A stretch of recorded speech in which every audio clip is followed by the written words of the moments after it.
Salam alaikum. Good afternoon, man. I almost slipped and said it, Mr. Munir. You live and you learn. Alaikum assalam and good morning to you, sir. Thank you so much. How was your weekend? The weekend was amazing. Oh, it had a little bit of snow here. Yeah, I heard. Yeah, it's just a little bit of it. But in this part of the year, when the snow falls, usually you need 15 minutes of sun just to drag it away. Yeah, but it's a surprise. Not not really. I mean, if you live in one country for Hmm. generations and generations, and then you know the law of the land, and then you know when and what to expect.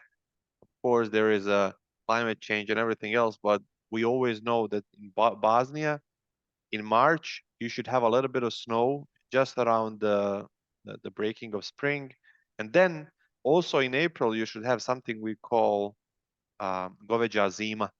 That's Hmm. like when you push your cattle out, Hmm.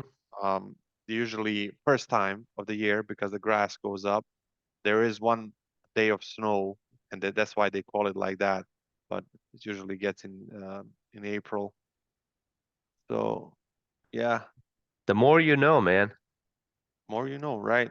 That's how it is with people living in one location for generations. They learn how everything functions. I Right. guess The that's knowledge is why passed down. that's that's why it's always difficult to be an immigrant, and it's probably you can say more on that. Yeah, I mean, you sort of partially lose who you were, and you never become the new thing, so you're in between. Um, but I mean, there's worse things in the world, Right. We such can as drivers waiting for loads for a long time. Yeah, we can come back to that later. I mean, to the immigrant part. If you want, we We can go will. through numbers first. Let's do it. Let's do it. Yeah, let's dive into that. So today is Monday. So instead of recapping Friday, Saturday, Sunday, we're gonna go ahead and recap whole last week. So this was P13, or the 13th pay period of the week, of the year, I should say. Um, we finished with 217 loads, which was actually the most amount in the last 3 weeks. We beat the week before by 2 loads. Our win ratio was down to 8.89%. And we keep explaining this, but essentially it means that we had to bid on with 9%, whatever, like 11 loads to win one. Um, how was last week from the live in the office observation standpoint? It was a grind. It was a grind. Uh, People really, I sometimes, and we need to say this to our drivers, and Let's go. it is a grind, and there are a lot of carriers out there really destroying the rates Hmm. and really destroying, the competition with insanely low rate. Just this morning, for those of you who don't know, we have our own brokerage. It is not quite as big as our carrier side yet, but it will be. Hmm. We will get more Inshallah. customers. I just posted and covered one load for a Sprinter van Hmm. from Iowa to Arizona, 1,400 miles. We had Iowa to people, Arizona. Iowa is an okay area. Arizona okay, is a area. horrible area. Arizona is a horrible area. Okay. We had bids, of course, from not reputable carriers, for someone that just opened the company, for someone with the new MC, someone Hmm. who's really that does not have any expenses tech technically. Um, we had bids total 1,100, right? Total If 1100 for Yeah, 1400 miles, right? right. So if the So company is bidding 1100, the company is taking 10 to 20%. I mean, let's take an average 15%. So that means that the driver would be getting $935 to go to Arizona. And what's the prices to come out of Arizona? 65 cents a mile. 70 Yeah, cents a we bid mile if you're 70 lucky. because If you're we try lucky, to yeah. get more for our guys, but I mean, people are probably bidding under 50 to come out of Arizona. Because if And these guys are willing to go into Arizona for that low, then you know they're going to come out. And I'm actually curious. Let's do this and we'll update our team tomorrow. Let's reply to all of those guys and just say, hey, uh, I don't know if we booked anyone, but just say, just find out what their rates are out of Arizona.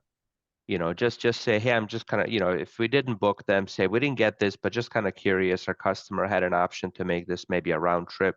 What would have been the best rate you can do coming out? And right. we'll find out what they say. Yeah, carriers not necessarily of our size, but reputable carriers, someone that we used to work before and we know of their quality. There we're usually bidding 16 to 1800.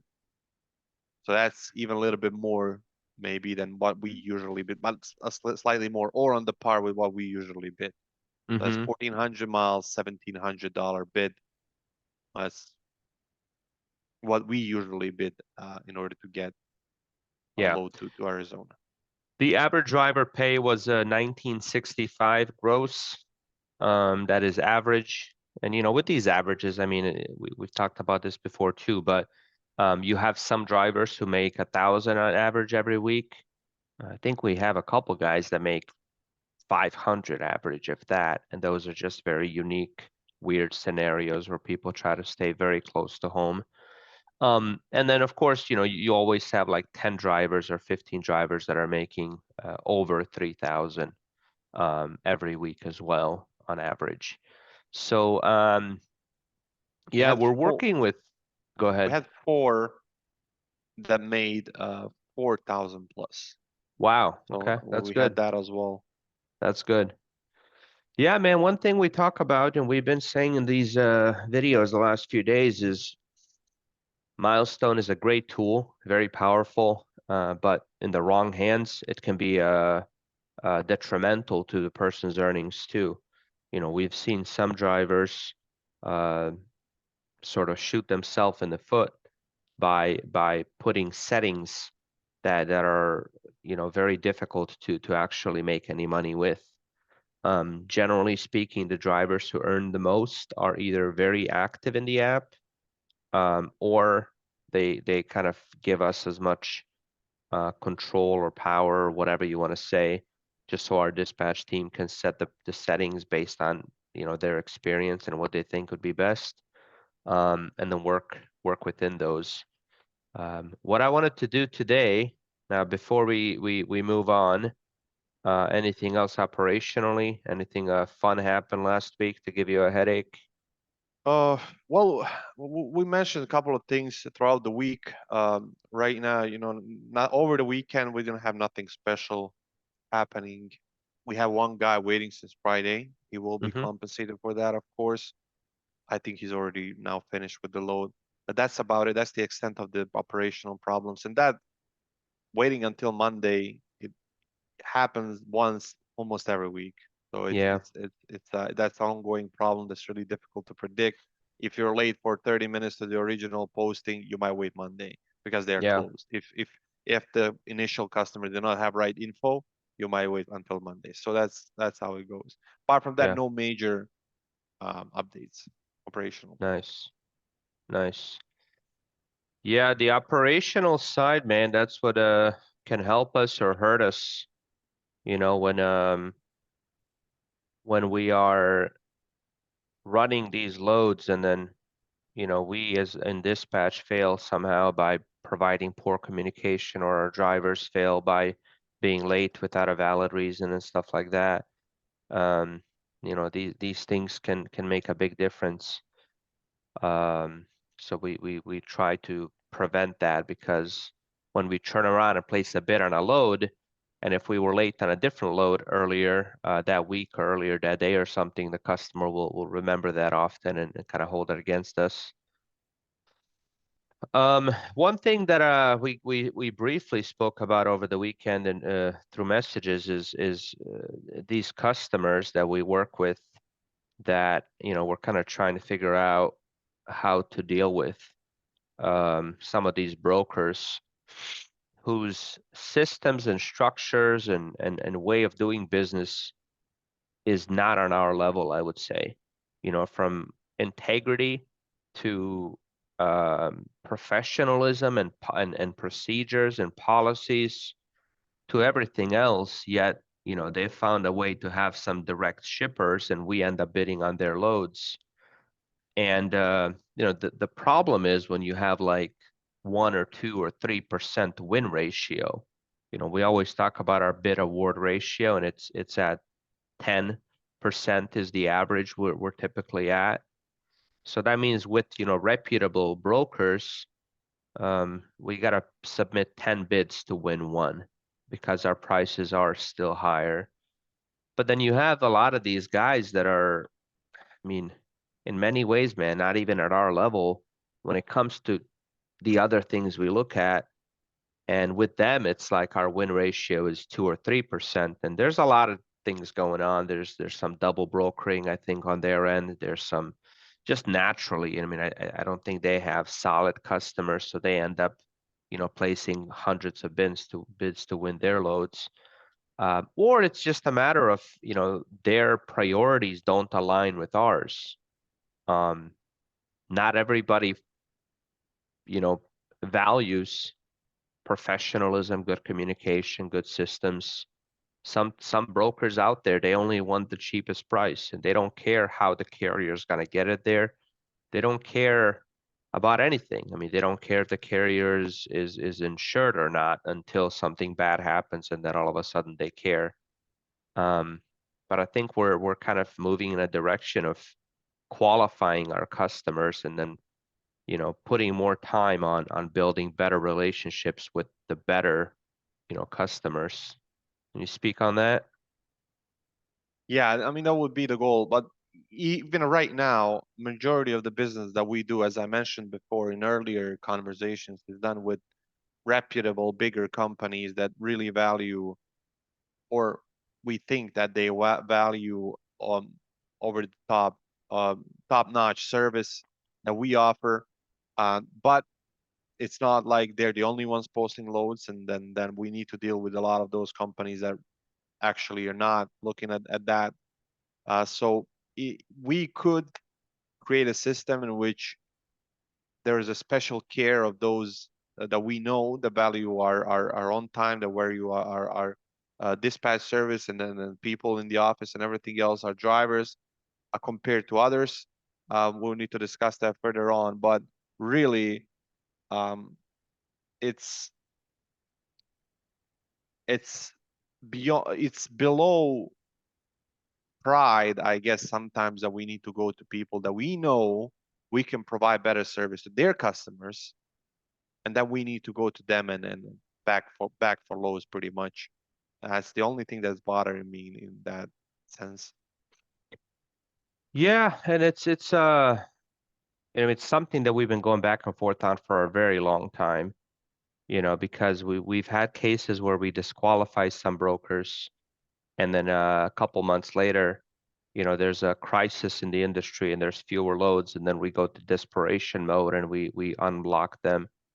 And then we're reminded on why we blocked them in the first place, because when you have to submit 100 bids to win 1 or 2 loads, I mean, it's a miserable, existence, and we shouldn't have to do that. At the end of the day, man, like anyone who doesn't value what we bring to the table, it's not going to be a good match anyways. And, the thing is, for example, I'm looking at last month, and one of our bigger customers that we do have a good relationship with had 670 bids that we placed. They had 1,600 loads available. So they had 1,600 loads. We bid on 670 of them, and we ran 48 of those loads.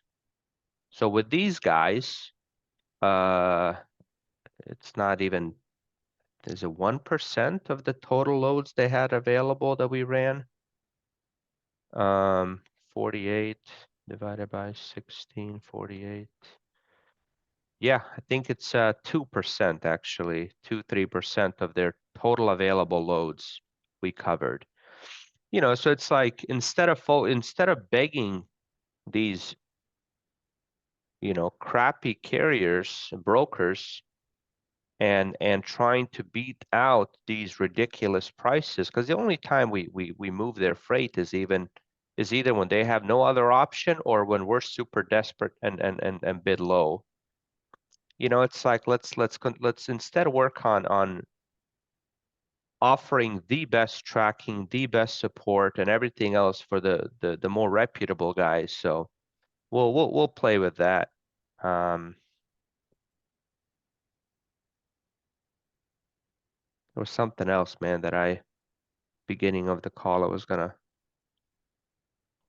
talk about. Beginning of the call, we were talking about immigrants. Yeah, yeah, I guess we can I guess we're done with the work stuff. We'll do our best to you know, make the right decisions for our whole fleet. We will. Obviously the goal remains to maximize earnings, reduce waiting time as much as possible. We modified the rates a little bit last week, so we should be in a better place this week.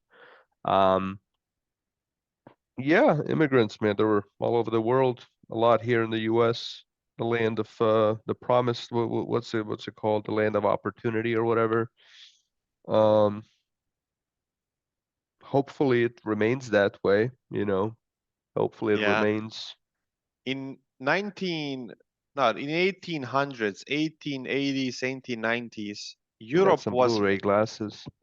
oh wow, Europe was flooded with pamphlets that were specifically targeted as the poor countries such as Romania, I don't know, Ireland back then. And they would Americans would give out pamphlets about land of the free and the home of the brave, about final frontier, about the Wild West and how that should be conquered and people should go and live there. And there is an empty space, there's a space, and there is a free land. Whoever comes and settles, whatever, Montana, Wyoming, Nebraska, and people from Ireland, Romania, Balkan Peninsula, whatever, they sat on a boat for whatever a month and got in US. And when they came there, um, they're they were amazed by the reality and how everything was different than in those pamphlets. Because then you come in Nebraska, in Oklahoma, it's no longer free land. You have to deal with Native Americans. There's that. Then there is a tornado that you never saw in your life because there is no such thing in Romania. And then there is different climate. There is everything is different, and people overcame that. But I bet you that their world and their reality was far different than the immigrants of today because they had to go in and make a living of a land that was not cultivated, make a living of a land that was not governed by anyone. That's why it was called Wild West. But for you guys in 90s or for immigrants of today, they're coming in. I know it's a maybe broken system, but it is a system. It is a system. No, I mean, US still remains. I mean, I always semi-pause myself because I can't speak for the entirety of the world. But from what I know of the world, US still remains sort of the hub where you can come and achieve economic success while, you know, enjoying a lot of freedom still. Um, you know, those freedoms have been questioned in the last few years. There's been certain things going on that have made people feel like some of our freedoms, quote unquote, are being stripped away. And I remember I'd always laugh, you know, at for the last 20 years, like America bragging, I guess, or flaunting its freedoms as if no one else in the world has it. And yeah, I mean, a time has come when a lot of Americans are feeling like those freedoms are being questioned now. So, um, but yeah, I mean, as far as that economic, prosperity, it's beautiful to be able to come and start a business, as a foreigner and be have the same opportunity really. I mean, as Mm. any, American born person as well. So, um, but yeah, man, how's first half of Ramazan been for you? It's been good. It's been very quick, very quick.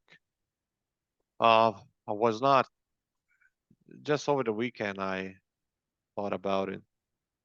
It's like a half of Ramadan, and it's just it's like one day, one long day, Yeah, not even 2 weeks. And it's usually, I mean, by Saturday it's gonna be 20th day, yeah, and they say after 20th day, it's just I don't know. Every year it comes very very quickly and goes very very quickly, yeah. and we keep repeating ourselves. So the time is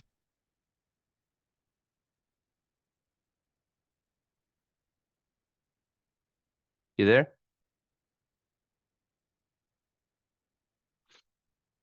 Munir froze on us. We'll find out tomorrow what he had to say about us repeating ourselves. We'll leave you on this cliffhanger. Stay safe, everyone. Salam alaikum. Goodbye.